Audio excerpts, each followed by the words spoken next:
स्कॉलरशिपची तयारी करत आहात ना तुम्ही, तर सगळ्यात अवघड तुम्हाला काय वाटतं? गणित किंवा मॅथ्स वाटतं. तर गणिताला इतकं अवघड वाटून घ्यायचं काही कारण नाहीये. गणिताला सोपं कसं करता येईल तेच आज आपण बघूया. तर गणिताची जर तयारी करायची असेल स्कॉलरशिपची, तर सगळ्यात काय महत्वाचं आहे, तर सगळ्यात जास्त महत्वाचं आहे सराव, प्रॅक्टिस. जितकी जास्त तुम्ही मॅथ्सची किंवा गणिताची प्रॅक्टिस कराल ना, तेवढं तुम्हाला गणित सोपं-सोपं होत जाईल आणि तुम्हाला वेळ कमीत कमी लागेल. स्कॉलरशिप एक्झाममध्ये तुमच्या गणित येतोच किती? तर तो असतो 100 मार्क्ससाठी आणि गणिताचे असतात 50 क्वेशन्स. ठीक आहे. म्हणजेच 1 क्वेशन असतो 2 मार्क्ससाठी मॅथ्सचा. ठीक आहे. आणि आता यासाठी वेळ किती दिलेला असतो? तर गणितासोबतच तुमचा एक लँग्वेजचा पेपर असतो, मराठी किंवा अ, ज्यांचा फर्स्ट लँग्वेज मराठी आहे त्यांचा मराठीचा पेपर असतो. ज्यांचा फर्स्ट लँग्वेज इंग्लिशचा पेपर आहे त्यांचा इंग्रजीचा पेपर असतो. ठीक आहे. आता इथे बघा तुम्हाला वेळ मिळतो ह्या दोन्ही विषयाला मराठीचे किंवा लँग्वेजचे क्वेशन येतात. तर ते 25 प्रश्न असतात. म्हणजे टोटल तुम्हाला 75 क्वेशन सॉल्व्ह करायचे असतात. ठीक आहे. आणि त्यासाठी किती मार्क्स असतात? 150 मार्क्स असतात. तर 75 क्वेशनसाठी तुम्हाला 90 मिनिट्स मिळतात.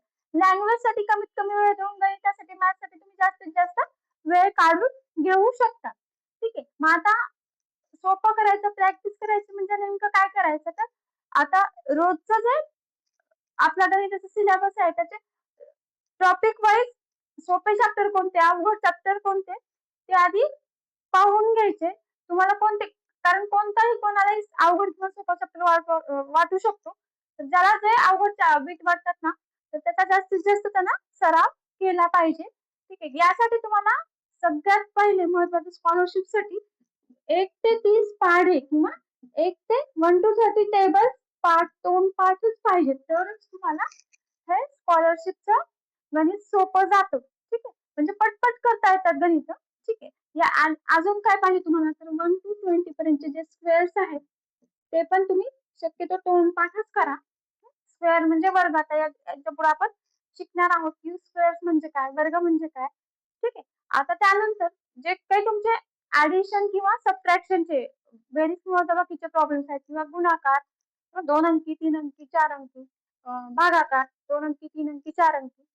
तर याचा पण तुम्ही जास्तीत जास्त सराव करा जेणेकरून तुम्हाला ते फास्ट सोडवता येतील. ठीक आहे. एवढी सगळी गणिताची बेसिक तयारी रोजच्या रोज तुम्हाला गणिताची प्रॅक्टिस केली तरच तुम्हाला गणित सोपं जाणार आहे. गणित जरी सोपं जात असेल खूप जणांना गणित सोपं जातं पण प्रॅक्टिस जर केलं नाही ना तर त्याचा काहीच उपयोग नाही. जितकं जास्त तुम्ही प्रॅक्टिस कराल ना तेवढं तुमचा आणि तुम्हाला गणित सोपं वाटतं. तर आजपासून डेली आपण गणिताचा अभ्यास तुमचा घेणार आहे. रोज एक वीक कव्हर करून घेणार आहे आणि त्याची आपण थेरी समजून घेऊ त्यानंतर त्याचे एक्झाम्पल्स आपण समजून घेणार आहोत. ठीक आहे.